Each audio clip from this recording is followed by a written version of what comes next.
پاکستان کا ذکر قرآن میں. یہ بات بہت سے لوگوں کو عجیب لگے گی. پاکستان کا ذکر قرآن میں آج سے 1400 برس پہلے.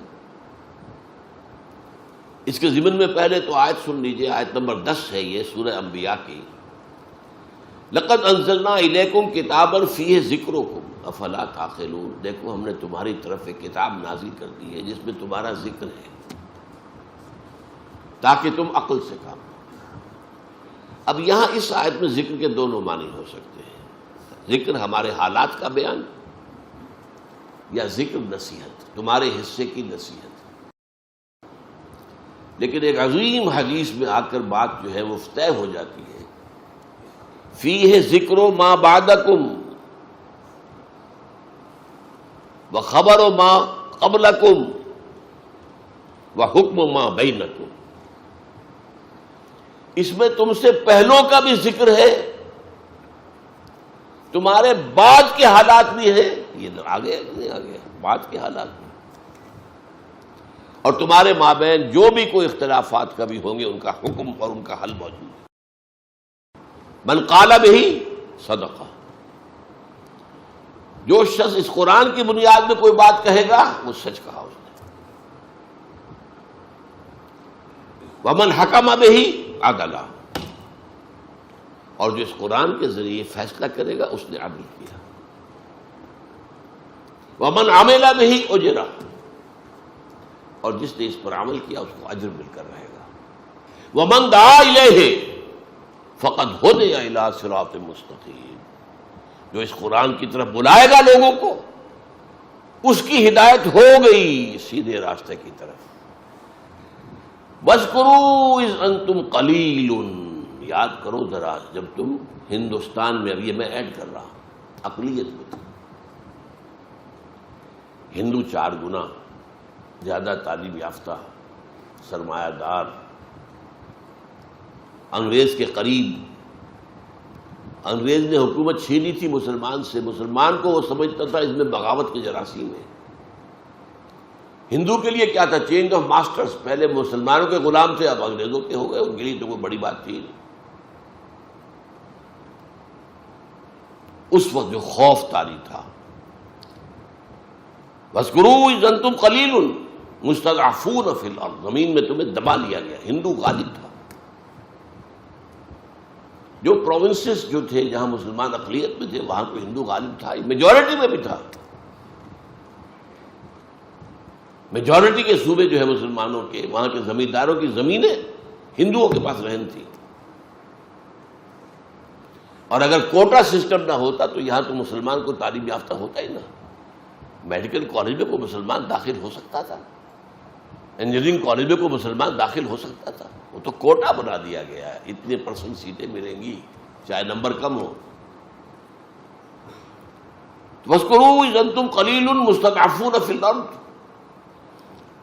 تَخَافُونَ يَتَخَطَّفَكُمُ النَّاسُ. اب یہ تھا مستقبل کا خوف. تمہیں اندیشہ تھا کہ تمہیں لوگ اچک کر لے جائیں گے. ہندو چھا جائے گا، ہندو ایکسپلائٹ کرے گا، ہندو تمہارا مذہب تبدیل کرے گا، ہندو تمہاری زبان ختم کر دے گا، ہندو تمہارا کلچر ختم کر دے گا. اس کے عزائم نہایت خوفناک تھے، نہایت خوفناک تھے، نہایت خوفناک تھے. یہ 16 اپریل 1946 کو تقریر کی تھی محمد علی جناح المعروف بقائد اعظم. یہاں آپ کے حبیبیہ ہال جو اسلامیہ کالج کا ہال ہے، خواتین کے اجتماع میں، جس میں انہوں نے کہا تھا اگر خدا نہ خواستہ ہم حصول پاکستان میں ناکام ہو گئے تو ہندوستان کی سرزمین سے اسلام اور مسلمانوں کا نام و نشان مٹ جائے گا. جو شخص ذرا بھی واقف ہے جناح کی شخصیت ہے وہ جانتا ہے وہ لفظوں سے کھیلنے والا نہیں تھا. وہ اوریٹر نہیں تھا، خطیب نہیں تھا، جوشیلا نہیں تھا، جذباتی نہیں تھا. تو بہت ٹھنڈا آدمی. وکیل تو بہت ٹھنڈا ہوتا ہے، ججی تو نہیں بات کرتا. تو تخافون ان یتخطفکم الناس فآواکم. تو اللہ نے تمہیں پناہ دی ہندوستان کے مشرق اور مغرب میں. تو ملک عطا کر دیے. آؤ.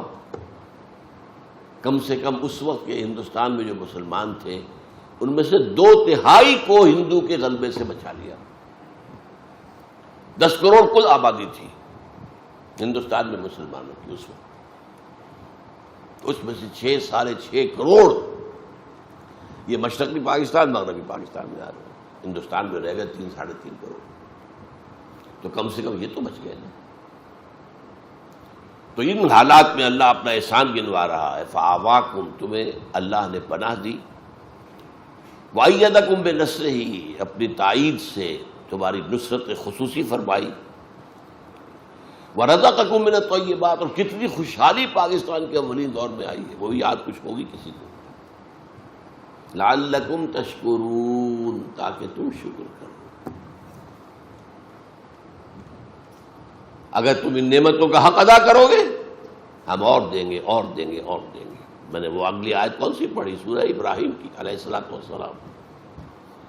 وَإِسْتَأْذَنَ رَبُّكُمْ، جبکہ تمہارے رب نے اعلان کر دیا تھا لَإِن شَكَرْتُمْ لَأَزِيدَنَّكُمْ وَلَئِن كَفَرْتُمْ إِنَّ عَذَابِي لَشَدِيدٌ. اگر تم ہمارے انعامات پر شکر کرو گے، ان کا حق ادا کرو گے، ان نعمتوں کا حق ادا کرو گے، یہ آزادی ہم نے تمہیں دی تھی اس کا حق ادا کرو گے، تاکہ اس آزادی کو اللہ کے قدموں میں ڈال دو. اے اللہ ہم تیرے غلام ہیں. ہماری آزادی وہ نہیں ہے، مادر پدر آزادی نہیں ہے. ہم آزاد ہونا چاہتے تھے ہندو اور انگریز سے، تاکہ تیرے بندے بنے، تیرا دین قائم کرے. اگر یہ ہم کرتے لازیدنکم، میں اس آیت کی روح سے لازم سمجھتا ہوں کہ پاکستان بھارت کے اور علاقے فتح کرتا. کم سے کم کشمیر کا تو سوال ہی پیدا نہیں ہوتا کہ جانے دیتا. لیکن ہم نے پہلے روز سے ناشکری کی، اللہ کے دین کی طرف قدم نہیں بڑھایا. میں اس میں نہیں جانا چاہتا کون ذمہ دار ہے، پوری قوم ذمہ دار ہے. البتہ مختلف افراد کی اپنی اپنی جگہ اہمیت ہوتی ہے، اس کے اعتبار سے کسی کی ذمہ داری زیادہ ہے، کسی کی کم ہے. لیکن لعلکم تشکرون نہیں کرو گے تو عذاب. اللہ نے 25 برس قمری اعتبار سے 25 برس مہلت دی. پھر عذاب کا پہلا کوڑا پڑا مشرقی پاکستان. 93,000 ہمارے قیدی ہندو کے ہاتھ. کتنا اسلحہ، کتنے ہمارے جہاز، کتنے ہمارے ٹینک ہندو کے پاس گئے. ہمارا مورال زمین پر پاتال میں، ہندو کا مورال آسمان. زیادہ سے زیادہ 6 دن کی مار تھا مغرب پاکستان بھارت کے لیے. اب وہ تو اللہ کی مرضی تھی. نکسن کے دل میں بانٹ ڈالی. حدیث میں آیا ہے تمام انسانوں کے دل اللہ کی 2 انگلیوں کے مابین جدھر چاہتا پھیر دیتا ہے. نکسن. اندرا گاندھی مرتے دم تک شکایت کرتی رہی، pro Pakistan tilt of Nixon administration. اس نے کوسیجن سے بات کی ہاٹ لائن پر، بند کرواؤ جنگ. اور کوسیجن نے حکم دیا اندرا گاندھی کو یونیلیٹرل سیز فائر، یک طرفہ جنگ بندی بھارت نے اعلان کیا. ورنہ ہمارا سیالکوٹ سیکٹر ٹوٹ چکا تھا، بڑھ رہا تھا بھارت. راجستھان سیکٹر ٹوٹ چکا تھا، بھارت تیزی سے بڑھ رہا تھا. لے دے کے جنرل ٹکا خان موجود تھے صرف، اور یہ سلیمان کی میں ٹاسک فورس لے کر بیٹھے ہوئے تھے. صرف ایئر فورس ہماری پیرالائز کر دی تھی بھارت نے، جبکہ 1965 کی جنگ ہم نے ایئر فورس کی وجہ سے جیتی تھی. لیکن 71 میں آ کر روس نے ان سے ایسے ہیلی کاپٹر دے دیے تھے جن کے اندر کہ وہ ایواکس لگے ہوئے تھے، ذرا سا بھی ہمارا جہاز حرکت کرتا تھا انہیں پتہ چل جاتا تھا. اور ہماری بیچاری کیا، ہماری نیوی ہے ہی کیا، بھارت کے مقابلے میں کوئی حیثیت ہے ہی نہیں. ہماری بیچاری نیوی، اس کو آ کر وہ کیماڑی میں مار کر گئے ہیں، یہ بھی یاد ہے کہ نہیں. بہرحال یہ پہلا کوڑا تھا کہ دوسرا اور بڑا کوڑا تنا ہوا ہے. یہ دوسری بات ہے، معجزہ ہو جائے، اللہ اس قوم کے دلوں کو بدل دے. جس میں توبہ، حقیقی توبہ پیدا ہو جائے، اللہ کی طرف رجوع پیدا ہو جائے، خشوع اور خضوع ہو جائے، ایک عوامی سطح پر عزم مصمم پیدا ہو جائے، اسلام کے لیے جینا ہے، اسلام کے لیے مرنا ہے، اور تن من دھن اسلام پر نچھاور کر دینا ہے۔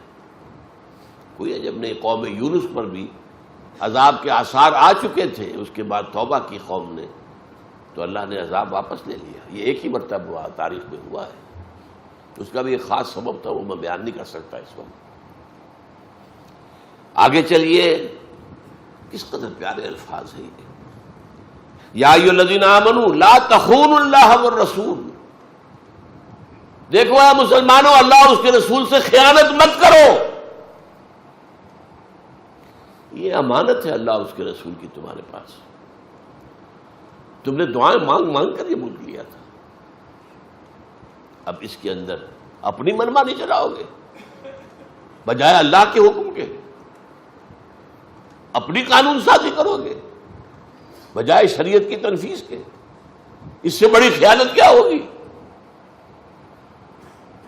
یا ایھا الذین آمنوا لا تخونوا اللہ والرسول وتخونوا اماناتکم، آپس میں بھی ایک دوسرے کی امانتوں میں خیانت نہ کرو۔ سب سے بڑی جو ہے امانت تو یہ پاکستان ہے تمہارے پاس اللہ کا، وانتم تعلمون، جانتے بوجھتے ایسا نہ کرو۔ واعلموا انما اموالکم واولادکم فتنہ، اور جان لو تمہارے مال اور اولاد فتنہ ہے، یہ تمہیں دنیا ہی میں مگن رکھتے ہیں۔ کافر کی یہ پہچان کہ آفاق میں گم ہے، فکر معاش ہے، اولاد کی تعلیم بہتر سے بہتر ہو جائے، 10,000 20,000 فیس دینی پڑے کوئی بات نہیں، کہیں سے لے لیں گے، ڈاکہ مار لیں گے، رشوتیں لے لیں گے، غبن کر لیں گے۔ مال اور اولاد فتنہ ہے، یہی تمہیں روکے ہوئے ہیں، یہی تو تمہاری دامن تھامے ہوئے ہیں، اللہ کی راہ میں بڑھنے نہیں دیتے۔ مال، ایک بیڑی یہ پاؤں پہ پڑی ہوئی ہے مال کی، اور دوسری بیڑی جو ہے وہ اولاد کی ہے۔ وَاعْلَمُوا أَنَّمَا أَمْوَالُكُمْ وَأَوْلَادُكُمْ فِتْنَةٌ، ان بیڑیوں سے اپنے آپ کو آزاد کراؤ، ہتھ کڑیوں سے اپنے آپ کو آزاد کراؤ۔ ٹھیک ہے، ان کا حق ایک حد تک، مناسب حد تک ادا کرو، انہی کے نہ ہو کر رہ جاؤ۔ وَاعْلَمُوا أَنَّمَا أَمْوَالُكُمْ وَأَوْلَادُكُمْ فِتْنَةٌ وَاللَّهُ عِندَهُ أَجْرٌ عَظِيمٌ، اور دیکھ لو اجر تو اللہ ہی کے پاس ہے، اولاد تمہیں کیا اجر دے دے گی؟ تم نے اپنے آپ کو کھپا دیا اولاد میں، پوری جسم و جان کی قوتیں پیسہ کمانے پر پیسہ لگا دیا اولاد پر، اور یا مکانوں پر اور بلڈنگوں پر۔ ان میں سے کون سی چیز ہے جو تمہیں کو بدلہ دے سکے گی؟ یہی اولاد جوان ہو کر سینہ تان کر کھڑی ہو جاتی ہے، نہیں جی آپ تو دقیانوسی آدمی ہیں، آپ تو پرانے دور کے آدمی ہیں، میں آپ کی بات نہیں مان سکتا۔ اس وقت سینے پر سانپ لوٹتا ہے، یہ میرا بیٹا بول رہا، یہ وہ ہے جسے میں سمجھا تھا یہ میں ہی ہوں، یہ میرے وجود کا تسلسل ہے، اور یہ آج اس طرح کھڑے ہو کر سینہ تان کر اور مجھ سے بات کر رہا۔ باقی تو آپ کو معلوم ہے، والدین کو قتل بھی کر دیتے ہیں جائیداد کے لیے، کوئی جھگڑے کے لیے، کوئی اور ہو گیا، یہ سارا کچھ ہو رہا ہے کہ نہیں؟ اس کے بعد پھر میں نے وہ آیت پڑھی تھی سورہ ابراہیم کی، جو اس پہ پہلے پڑھ چکا ہوں۔ اللہ کا قانون یہ ہے، وہ کسی پر نعمت دیتا ہے تو اگر اس کا حق ادا کرے تو اور دیتا ہے، اور دیتا ہے، اور دیتا ہے، اور اگر کفران نعمت کرے، کفران نعمت، تو میرا عذاب بھی شدید ہے۔ ایک شدید عذاب کا مزہ ہم چکھ چکے ہیں، لیکن وہ عذاب اکبر نہیں تھا، پاکستان ختم ہو جاتا، یہ بھی ہو سکتا تھا۔ میں نے تو ابھی آپ سے کہا، میں ڈنکے کی چوٹ کر رہا ہوں، 71 میں صرف 6 دن کی مار تھا پاکستان بھارت کا۔ It could have vanished from the map of the world right in 1971۔ یہ اللہ نے مزید مہلت دی ہے، مزید مہلت دی، مزید مہلت دی، اور مہلت کن کے ذریعے سے دلوائی ہے؟ ہمارا زور چلتا تھا نکسن پر، کوئی ہمارا زور چلتا تھا کوسیجن کے اوپر، اور اندرا گاندھی تو فاتح تھی، وہ ہماری بات سننے والی کہاں تھی؟ اس نے تو بڑے فخر سے کہا تھا ہم نے نظریہ پاکستان، دو قومی نظریے کو خلیج بنگال میں غرق کر دیا ہے۔ کہاں گیا تمہارا دو قومی نظریہ؟ کیوں علیحدہ ہو گیا مشرقی پاکستان اگر تم ایک قوم تھے؟ اور ہم نے اپنی 1000 سالہ غلامی کا بدلہ چکا لیا مسلمانوں سے۔ یہ اس کی فاتحانہ شان تھی اندرا گاندھی کی۔ تو اگر تم کفران نعمت کرو گے تو پھر میرا عذاب بھی بہت سخت ہے، پھر اس کے لیے تیار ہو۔ اور وہ عذاب کیا ہے؟